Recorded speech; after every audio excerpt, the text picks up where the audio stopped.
आपके साथ the winning post news Lahore से। पाकिस्तानी ओवरसीज के साथ पीएचए के डायरेक्टर एहसान की गुंडागर्दी। इस पाकिस्तानी शाहिद बट को पाकिस्तान में इन्वेस्टमेंट करने का नतीजा करोड़ों का नुकसान। पाकिस्तानी ओवरसीज शाहिद बट ने चुपाल नासरबाग की जगह पर टेंडर भरा और इस पर इन्वेस्टमेंट करना शुरू। पीएचए के डायरेक्टर एहसान ने मुख्तलिफ हथकंडों से परेशान करना शुरू कर दिया। वहां पर हमारे नुमाइंदे मौजूद हैं, साबिर कश्मीरी, आए उनसे बात करते हैं। अस्सलाम वालेकुम जी, मैं हूं आपका अपना और साबिर कश्मीरी। पाकिस्तान में रहने वाले पाकिस्तानियों को तो बड़े मसाइल पेश हैं पाकिस्तान में, लेकिन कुछ ओवरसीज हैं जो कि दूसरे मुल्कों में रह रहे हैं और यहाँ पर पाकिस्तान में इन्वेस्टमेंट करना चाह रहे हैं। जो करते हैं उनको बहुत मसले पेश आते हैं। इस सिलसिले में एक दोस्त हमें मिले हैं, शाहिद भट्ट साहब। देखते हैं इनका क्या मसला है और किन के साथ काम करें, ये इनको क्या मसला दरपेश है। अस्सलाम वालेकुम जी। जी वालेकुम सलाम जी। शाहिद भट्ट साहब, क्या हाल चाल है? अल्लाह का शुक्र है जी। शाहिद भट्ट साहब, क्या करते हैं आप?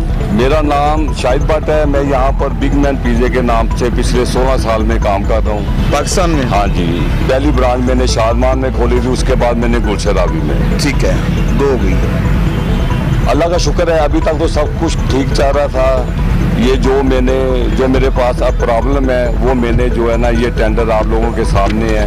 ये टेंडर पीएचए वालों ने, हाँ जी देखिए जी, कैमरा में मेरा दिखाया आपको। तो ये टेंडर इनका पीएचए वालों का अखबार में आया था। इसके मुताबिक हमने जो अपना जो दरखास्त या टेंडर भरकर हमने पीएचए को दी, जो प्रूव भी हो गया, क्योंकि हम इसमें एक फर्स्ट पार्टी थे। क्योंकि इतनी ज़्यादा इन्वेस्टमेंट, ये तकरीबन कह लेंगे 4 करोड़ की इन्वेस्टमेंट अभी तक यहाँ पर हुई है। तो ये तकरीबन 4 करोड़ की इन्वेस्टमेंट, जो मेरा ख्याल है कि शायद कोई इतना ज़्यादा कोई करना नहीं चाहता था। ये नासरबाग का प्रोजेक्ट है और इसके ऊपर ये कि जब ये अब ये फाइनल हो गया तकरीबन इस प्रोजेक्ट का, हमारे पीएचए वाले मुझे रोज़ाना यहाँ पर तंग कर रहे हैं। हालांकि इसके अंदर कौन तंग कर रहा है, किसी का नाम बताएं? ये डायरेक्टर एहसान साहब हैं, डायरेक्टर। हाँ, ये पिछले कह लो कि जी तकरीबन शायद 3-4 हफ्ते से नए डायरेक्टर आए हैं। ठीक है। जिन्होंने आकर मुख्तलिफ टाइम में आकर हमें नई से नई प्रॉब्लम में डाल रहे हैं कि जी हाँ। हालांकि ये पिछले 3 महीने से यहाँ पर हमने 2 कनोपियाँ लगाई हुई थी, जो इसके अंदर लिखी हुई है कि जी ये 40 बाय 40 के बाद भी आपने सिटिंग बाहर भी कर सकते हैं।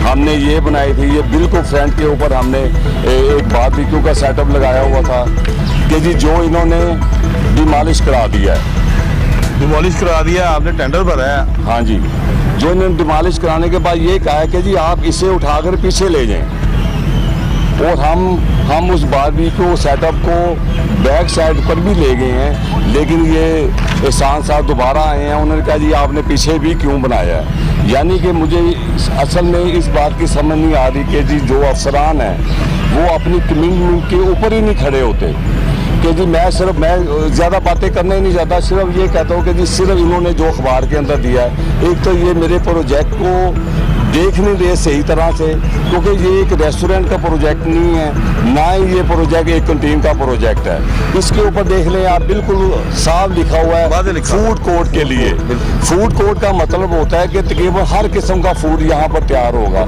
उसके लिए मुझे एक बड़ा किचन भी चाहिए, उसके लिए एक बड़ा बार भी चाहिए जहाँ पर जूस वगैरह तैयार होंगे, कॉफ़ी शॉप तैयार होगी। हर आदमी अपने लेवल के ऊपर काम करता है। बेशक कि जी अगर हमने अपना बिग मैन जैसे मेरा शादमान में या गुलशराबी में है, हमने उसके मुताबिक काम करना है। दूसरा, मैं ऑलरेडी जर्मनी में मेरे बेटे मेरे साथ काम कर रहे हैं। हमने यहाँ पर अगर हाइजेनिक फूड देना है तो उसका एक तरीक़ेकार होता है। मेरा एक पिज़्ज़ा ओवन जो 40-40 लाख रुपए का वो ओवन है, क्योंकि अगर आप ये आगे चेक करें, हर बंदे ने हमने अपने तरीके से काम करना है, ताकि मैं ये कहता हूँ कि यहाँ के जो नज़दीक के लोग हैं उनको एक अच्छा फूड मिले।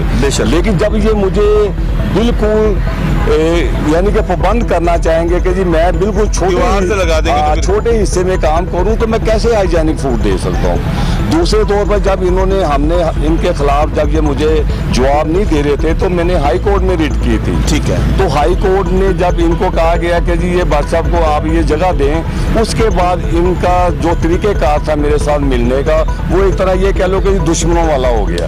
क्योंकि इनको ये था कि ये बंदा हाई कोर्ट गया क्यों है। अगर मुझे ये रिलीफ नहीं देंगे तो फिर मैंने हाई कोर्ट के पास जाना है। उसके बाद जो है ना, इन्होंने जो कमिटमेंट इनकी पहली जो डायरेक्टर थी यूफ शाह, जो उन्होंने मेरे साथ एक कमिटमेंट की थी कि यहाँ पर बनेगा क्या, उसको इन्होंने बिल्कुल चेंज कर दिया।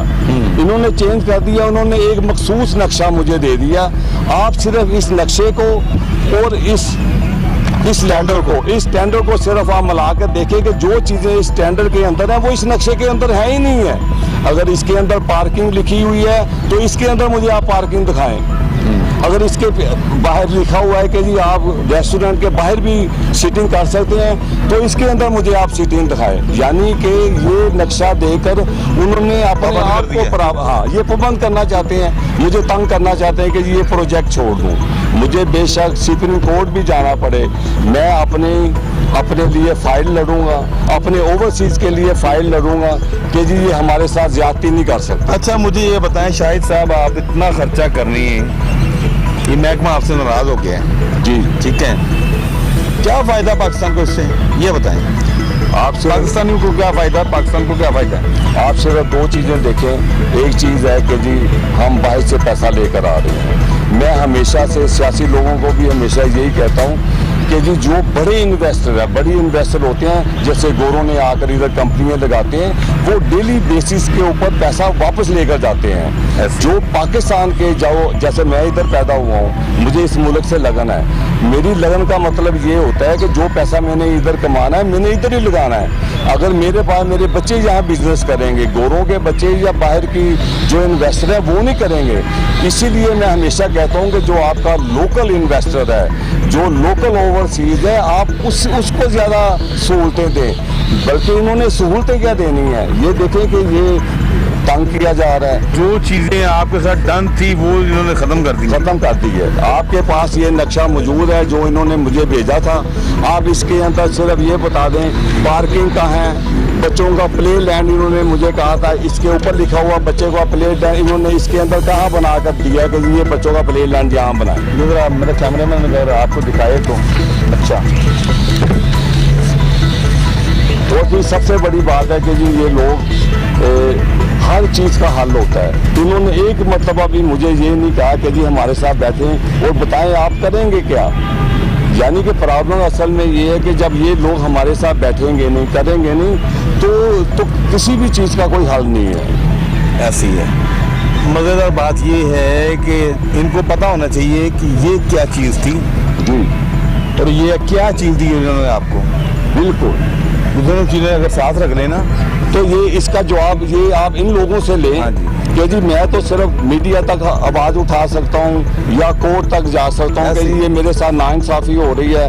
अब जब मैंने 4-4.5 करोड़ रुपया लगा दिया है तो ये मेरे साथ ज्यादती करना चाहते हैं। ये आगे क्या है जी? ये तो वही है जो इन्होंने जब वो टेंडर दिया जाता है ना, ये वर्कर दिया जाता है तमाम डॉक्यूमेंट ये तकरीबन वो सेम ही, इसमें सारी वो चीज़ें हैं जो मैंने आपको बताई हैं कि पार्किंग, प्ले लैंड, ये मुझे बता दें। यानी कि ये हर चीज़ के अंदर इन्होंने मुझे पाबंद करना चाहते हैं, लेकिन वो मैं नहीं होना चाहता। मैं सिर्फ इसके ऊपर जाता हूँ जिसके ऊपर मैंने टेंडर दिया था। नाज़रीन, ये था चौपाल नासिर बाग जिसमें अदीब वगैरह बैठते थे। हम भी आते रहे यहाँ पर, हमने देखा हुआ सारा। लेकिन ये तस्वीरें जो दिखा रहे हैं आपको, इनने क्या बना दिया इसको और क्या हालत थी इसकी, ये दिखाई थी व्हाट्सएप।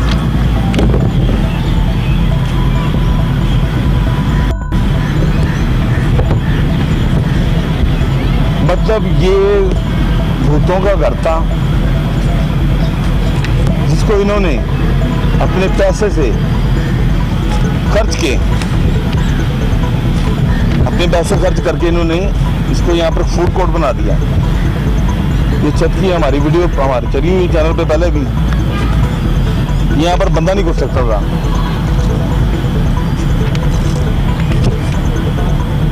जी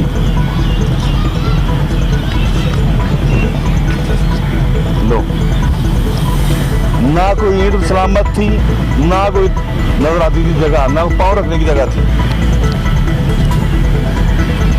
ठीक हो काफी हो।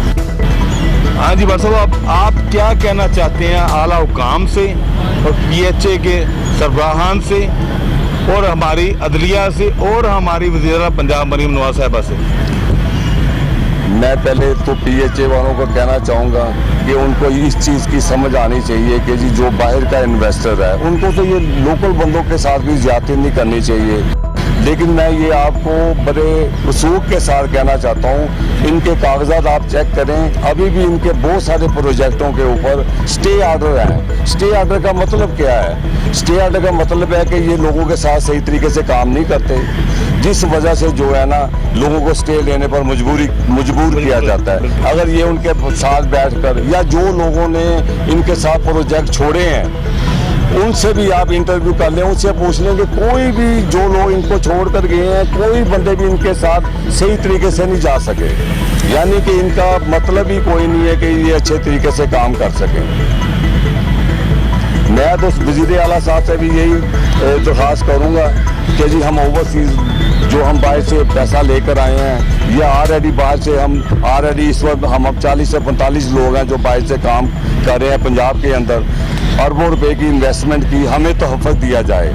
अगर ये लोग हमारे साथ कोई कमिटमेंट करते हैं, अफसरान, दुख सिर्फ इस चीज़ का हो रहा है कि इतने इतने बड़े ओहदों के ऊपर बैठे हुए और इनकी कमिटमेंट है ही कोई नहीं है। जो एज ए इंसानियत कर रहे हैं, जो एज ए इंसानियत और एज ए मुसलमानियत भी कि जी हम जो वादा करते हैं उसे पूरा करना चाहिए, जो हमारे डायरेक्टर साहबान और डीजी साहब पूरा नहीं कर रहे। बस मैं चाहूँगा कि मुझे इंसाफ चाहिए, वो अदालतों से मिले या हमारे वज़ीर आला से मिले जी, या फिर PHA वाले दे। मैं चाहता हूँ कि जी ताकि और ज़्यादा इन्वेस्टमेंट हो और हमारा मुल्क खुशहाल हो।